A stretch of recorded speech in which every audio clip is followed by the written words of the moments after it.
good to follow, and you're just being a good influence. So it wasn't really a lot of pressure. Since there are so many other siblings after me, I kind of got used to it. But just trying to be the best person you can be in your life, so that there's an example for the people behind you. Right, exactly. So I grew up an only child. That's why. So it's kind of like a far different experience than what you had. Oldest, being oldest and siblings, you got to lead and just everybody bit. It's like a mom to the younger siblings growing up for you. So I see that you got your bachelor's in criminal justice. So what? How did your passion for law begin? When that start for you? Your passion for criminal justice law while you was younger, and what led you to pursue a degree in criminal justice? My dad always worked with children that were at risk. He started in Slayton schools that since is no longer in business, but they were kind of sort of detention centers that would try to help turn children's lives around. And then he worked with like net centers in Philadelphia, AIC, a lot, and Vision Quest. So his role was to kind of try to help turn the lives around of these youth that were involved in, very bad behaviors or dangerous behaviors, kind of before it got to the point where they went to prison. And so he also did like Big Brothers and Big Sisters, and he does something similar to that again, but he always worked with youth that were at risk. And growing up, I began to realize that the common denominator for these kids was usually that they came from, single parent households or poverty, or just had other things that kind of set them up to fail before they could even start. And so it was always my thought that I wanted to start a nonprofit to kind of help at-risk youth and kind of help them develop the life skills necessary to sustain themselves. Because my dad also did work with foster care children. They would age out of the system. They would just kind of drop them off and say, here, now live your life and be successful. But they had no parents in their lives. They had no, success because they had nothing to set them up for that. And so that really started my passion for criminal justice and the legal system, because I wanted to kind of bridge a gap between the life skills necessary to sustain yourself as an adult and, the poverty and things that they had come from. Because like I said, I didn't grow up with a lot either. I did have my parents in the house, I had my siblings, but we did struggle a lot financially in the beginning. So honestly, going to law school, doing all those things wasn't something I'd say that appeared feasible for everyone looking in, because of how, Right. and I kind of could relate to other kids in that sense, not exactly their experience, but kind of being set back before you could even start. And so that was my goal to try, get into that field and to get my law degree so that I could help those that, didn't have the resources necessary to help themselves in some sense. Wow, because you saw the experience that your dad did, that he was advocate for young people and who were in the different type of systems, and they were trying to find a way out, trying to make better themselves, and that you saw that from the ground, and now that kind of inspires you to do what you want, that you wanted to get into law. So, can you tell those who are watching, who are going to watch this, about law law school and the experience that you had, and what goes into that, what things that you learned about yourself that you maybe did not learn while you was in undergrad? So like, can you tell the audience, for those who are future lawyers out here, that what was that experience like, law school, and taking the process, and then taking the exams and all that studying that you did? So what was that like? My experience was a little bit different than the typical student because I worked full time, 40 hours per week, the entire time I was in law school. And initially, I've always been the type of person that if I set my mind to something, I'll accomplish it. Eventually, it may take a while. It may, take a little bit more time than others, but I'll get there. And so I started in 2018. The first year was just extremely difficult because it's not so much that law school is hard per se, but you have such a large volume of work. And like I said, I worked full time during the day. So I was at work 8 to 4, 8 to 5. I drove an hour to campus every day. I was in class until 10 p.m., drove an hour home, and I did that about 3 or 4 times a week for my entire first year. The second year, I did half of that because then COVID happened in 2020. And we were online, and it was very nerve-wracking because being online, you kind of need that in-person discussion with the professors in order to work through the legal problems and whatever else you're learning that day. But I still worked full-time. I worked from home full-time, and so the commute was taken out, which was a little bit better. And then that last year, you're supposed to do 4 years when you go at night, but I did it in 3.5. I went through the summer too, so I didn't take summer breaks or anything. That last year, I was just like, I want to get out of here. So let me just get it done. Let me get my classes done, get the credits, so I can get started on my career and stuff. But it's one of those things that are extremely challenging. Like, I'm not going to lie and say, oh, it was so easy. It was definitely difficult. It was difficult at more times than others. But overall, I think it was so worth it. Because, and I said this to your wife earlier today when I was with her, when I started, I wrote on a piece of paper that you never are to be, discouraged by how far away your goal is, because before you know it, that time is going to pass regardless. And I was just saying to Fatima today that time passed. That 2018 is when I was doing my applications. 2017 is when I was taking the LSAT and getting all these things together, going through all that school, going through COVID, all the difficulties of life, added to that. But those 4 years have passed. We're going into 2023, and I'm a licensed attorney. And it's like such a blessing. And I'm just really grateful to God, honestly, for getting me through this time, because it's difficult, and it kind of wears on you mentally and emotionally and physically because you're tired, but you have to focus. You have to get through it. I passed all of my classes. I worked very hard. But ultimately, I thank God for that, because if not for him giving me the dream to do that, I wouldn't have been able to accomplish it, and the strength. And I prayed all the time. Like, when I tell you, I never prayed so much in my life. It might sound bad, but before tests, I prayed while I was studying. I'm like, God, just please let this stick in my mind, because I don't have 40 hours to study for an exam, because I'm at work. So I have 10 hours, as opposed to someone else. I'm like, please just let what I'm studying just stay in my head and let me be able to recall it. And anytime I would get anxious or start to get very worried or think I couldn't do it, I just prayed. And that's really what got me through, honestly. And before I knew it, 4 years passed. I'm like, what happened? I'm almost 30 now. I don't know where time went. But and then at that time as well, you got married as well. So that was, I put in the wedding and got married with COVID. COVID, a wedding, all those things. You met your love of your life. You got married in the midst of trying to be a lawyer. So I have a question about law school. So did you have to get a certain GPA to continue law school, or you had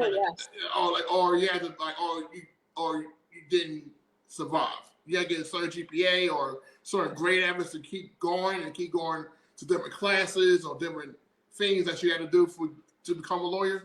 Yes, and I don't want to scare you, but my first year, was very difficult. I came back and half the class was gone, because the curve in law school is one of the most ridiculous things I've ever encountered in my life. But it's essentially set up where they have to fail a certain amount of people, and they have to pass a certain amount of people. And then you have those in the middle that kind of, just get by. So the curve is extremely, extremely steep, but you had to maintain a particular GPA every single semester. Otherwise you didn't come back. And God alone, I'm not even going to say I worked so hard, but I maintained my GPA to the point that I had a scholarship every semester of law school, while working full time. And I honestly have only God to thank for that, because it's very difficult. That would be grace for God, because you did 40 hours a week, and then then you had classes. That's a lot mentally and emotionally. You kept through it, and God was with you through that. So So I want to ask you this question, because I think I was pulling for you. What was your instant reaction when you passed the LSAT and you became an official lawyer? What was your instant reaction? No, the LSAT is the law school admission test, the bar exam. I'm sorry. Yeah, no, I know. I mentioned the LSAT too. Sorry, the bar exam. The bar. There we go. Yeah. Oh my God, that's a great question. When I tell you, I was so nervous. My sister Gabby was like, I'm going to call you. I'm going to come over. I'm going to FaceTime you. I want to see your reaction. And I said no. I didn't let anyone in my family, not even my husband. I know it sounds bad, but I would not let anyone be there with me. I didn't let anyone call, because when I studied for the bar, I was working full time. And so I had about 10 days of no work before I studied. But I went to work every day and I studied full time. And I was just like so nervous and so anxious. But I had a dream that I passed the bar, and I was like, no, that means I failed it. That means I failed. Like, and so I thought that was a bad sign. And I sat right here on my MacBook like I am now, and you have to wait until 4:00 p.m. And so it's like 3:50, and I just keep refreshing the page, refreshing, and I refreshed, and names start to load, and I clicked on V, and I just sat there, and I just started crying. And I mean, when I tell you, like, Wow. it was such an overwhelming sense of relief and pride, and I was just so happy. But it's like I dreamt about that moment forever. Like people say they dreamed Mm. about their weddings. I dreamed about passing the bar exam, and I would see on TikTok like people passing the bar and celebrating. But it was just like, thank you, God. Like literally, that's how I felt. I was like, thank God. Like if I never pass another bar exam ever again, I'm an attorney because I passed this one. And it was just all of my work and dedication and all that coming together to culminate in that moment. And it was priceless for me. It meant a lot. And then Wow. Gabby called me. She's crying. My husband called Oh, me. I want to ask you who the first that you told? First that you My told? husband. I called Okay. him. But honestly, I want to say my husband, but honestly, Gabby, she found out how to check this. I don't know how she found out how to check. So she might What? have even called me first. She knew. She did before you did. She was on her phone at home recording herself checking my score and to see if I passed. So I want to say I called my husband first, Wow. but before I could even dial the phone, she called me and she was like crying. I was What? crying. It was She just did like, before you I was did. like, Gabby, go, go. I had to call. Gabby's like my biggest supporter. I absolutely adore her. Like she's one of my best friends. Wow. She's so supportive. Wow. Yeah. Wow. Wow. That's amazing. That I know that moment was definitely breathtaking for you. You know, just now God fulfilled your dreams, and now you're doing what you were called to do. So Right. now you're an associate attorney right now for Raleigh, McDevitt, and Hamish. Yep. What is that like? And then I want to get into now you start your own thing. So what you do? What you do for them currently? And then what led to what you're doing now? Your own practice. Okay. Yes, I do civil litigation right now. And I absolutely love it. I have to say, I started my career as a attorney general in Delaware, and I definitely enjoyed it. I was a prosecutor, but I just found over time that it wasn't the best fit for what I was looking for. But you're young, you're starting out. I decided to try and see how things would go, and I just decided I wanted to move in a different direction. So I started at the firm I'm at now in September, and it is the steepest learning curve I've experienced in my entire life. It's all civil work, and previously I did criminal. They're almost completely opposite federal rules typically versus a lot of state rules. But I'm enjoying it. I work with the absolute best people. The partners are amazing, and everyone is very supportive, and they've been there to help, and it's a great experience. Going toward why I'm doing the immigration work is because although I have, my career at Riley, which I plan to be there for a while, I'm a licensed attorney, so I'm able to also do things that are not a conflict on the side, which is what I did in starting my own business. I have a heart for, in general, people that don't have access to a lot of resources that are necessary. And there's a big Mm. community of immigrants and people, that have come to this country seeking a better life because of whatever reason. And a lot of times they don't have the information that they need and they don't have or have access to the resources, I should say. And I just wanted to do that, to kind of help out those people that need that. And then also my husband's an immigrant. Right. He's from Greece, and his mother is an American citizen, so his situation is a little bit different.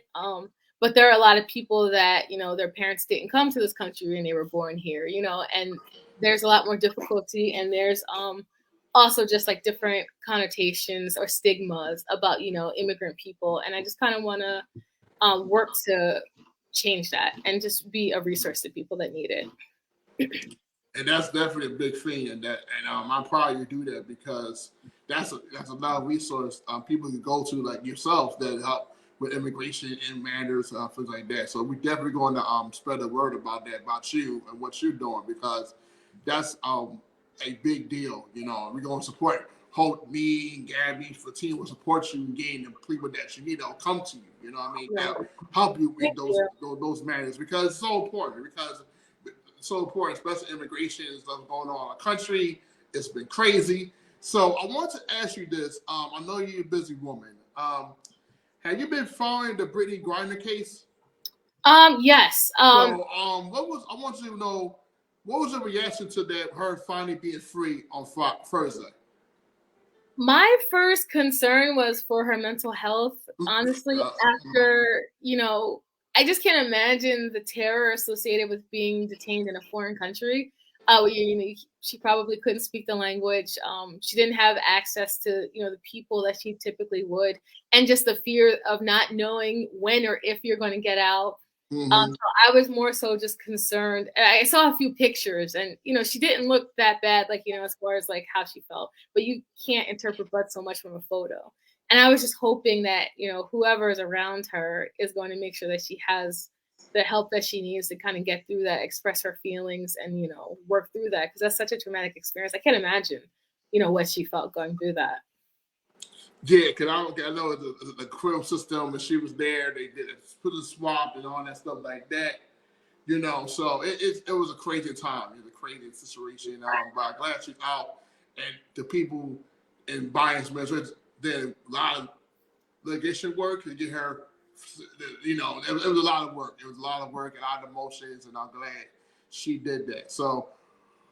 Wow. So, like I said, I'm very proud of you because of the work you're doing, and now you're a lawyer, have your own practice. So, you're gonna I was to have my own practice. I'm licensed to practice, and I started my own business, but I didn't open my own firm or anything yet. I'm sorry. Yeah, that's something I think I might do in the future. But right now, I am licensed to practice. I am licensed to do the work that I do, and I do take on the cases as they come in. But I don't have my own firm. I actually work for another firm right now. Oh well, I may have be that assistant. So. Yeah, I mean, who knows? Maybe 10 years from now, you might see me. I'll see how this law. But I did start my own business. Right. Yeah. Okay. Okay. All right. So I messed up. I'm speaking assistants that you have your own firm. So not people. So you, like you said, you do a lot. You're a wife. You're a old sister. You got your own practice. You're an attorney. What does Danielle do with self-care? Oh, that's a great question. I go to the gym by myself. Sometimes Gabby comes, but she doesn't like to wake up early in the morning. So I go by myself a lot. I go for walks with my dog. Sometimes my husband and I go together, but sometimes I'll just go by myself. And it kind of just helps me decompress from everything. Life's been really busy for us this past year. So I do those things, and I go to the gym and I go on the stair climber and I look at TikToks all day. But it helps me forget that I'm doing this hard physical work because I'm laughing at a TikTok or something. But I just like the outdoors. I like being with family. I like being with my friends. So those are the kind of things I do to just decompress from life and work and all the things that are kind of grabbing my attention at the moment. Wonderful, wonderful. What advice would you give to the younger Danielle? That's a great question because I think about this all the time. To not doubt myself so much, because although I've accomplished, some great things and worked very hard, I doubted myself a lot along the way, and whether or not I could accomplish what I was doing, or whether or not I had what it took. Even now, I do it sometimes. Where at my, new job, I kind of doubt myself, and when I get, what's the word I'm looking for? Like encouragement from the partners that I work for, and they're saying I'm doing a good job. Sometimes I'm like, are they sure? Like, is this really about me? They didn't mix me up with someone else. So I think to just be stronger in who I am and to, just take more pride in what I do and not have so many doubts about myself and the work that I'm doing. Wonderful, wonderful. So my last question is, well, two more questions. Where people can find more information about you and your business, and then also, what will be your final words to us today? I actually have business cards that I just got made up, which people can contact me at my phone number, which is 610-803-1918. I do have a business page on Facebook that it's just gaining some traction now, and hopefully that will continue. And I think my final words that I have are to say thank you so much for having me. First of all, I really admire the work that you do and the outreach that Thank you you. have, and just how you encourage youth to really reach their full potential. I think that that's something that is just missing in today's society, and you can tell. And so the work that you do, I think, is very important. And I guess as a final word for everyone, just follow your dreams and do whatever your heart is leading you to do. Pray, make sure you're moving in the right direction that God would have you to move, and to be strong and courageous and move forward. Yes, and like I said, thank you for what you said. That's definitely something I needed, because I definitely want you to speak to my youth next year. 'Cause I see happy. I know your schedule is a lot right now, but we are. I'm trying to get you involved in our youth next year because there are some young people who want to be lawyers, and I want to make sure they see your face, because I would love to connect with them and see how she did it, how you did it, to them, so that okay, if she can do it, then I can do it. So it's about being inspiration, and that inspiration for me because being like seeing what you're doing and what you endured, the process, the LSAT, and then taking the bar and the two different states. It was a lot that took a toll on you, but you didn't give up on your dreams. You persevered and you passed, and you trusted in God. God led you through that. God was with you the whole time. And I Right. want to commend you that you didn't quit, you didn't give up, and now you are living out what God has spoken to you while you was younger about being a lawyer, and now you continue the path that you saw your dad do, advocate for young people. Now you're doing people who are who have immigration stuff, trying to get that. So I want to commend you. Know that I'm very proud of you, and I'm very humbled that you. I had to interview you because your story was powerful, and I hope people that are watching will be inspired by your journey. You get some more clients and traction for your Thank you. services. So Yeah, that would because be great. it's definitely needed because you're gonna be. I think you're gonna need the other job sooner than later. So then you're gonna work on fully on your passion, and I commend you and I thank you so much. Thank you. And it would be an absolute pleasure to speak to the youth. That's exactly what I think the point of it all is to give back and to help other people that were in the same situation I was or worse. And then I'm gonna definitely spread the word about you. If I run into parents or people that know that has immigration issue, oh hey, contact Danielle. So Thank I'll you. definitely be curious about you. I just need your information. I don't even number, but I'll definitely get your information. Cards and like that because a lot of people need your services. I think that'll be a big help. As support, just another business trying to do the same thing that there's someone out here doing it. You know what I mean? Right. And I definitely want you to know that. And Gabby said, sister said, Danny, she's very proud of you. So Um, yeah, Thank you, Gabby. Gabby is the best. yeah. I hope I get Gabby on the show too. So Yes. Earn that. yes. Oh my Yeah. God, I will get them on the show. That's what one of my goal 2020 to get them on the show. So it'll be a family affair. So, Yeah. but Let's do it. Danny, I'm very proud of you. Thank you so much for the show. I know it's been a great long time coming. I wanted you on here just to, now you're a licensed attorney, so I'm very proud of you, and I commend you. You're doing great things. I think you should continue to be great. Thank you so much. That means so much to me. All right, thank you. Enjoy the rest of the day. I got a guest, but I hope you stay on watching. I got a guest and a realtor coming up, so enjoy the rest of the day, and thank you so much. Okay, I'll be tuning in. Thank you. Thank you. Okay, bye.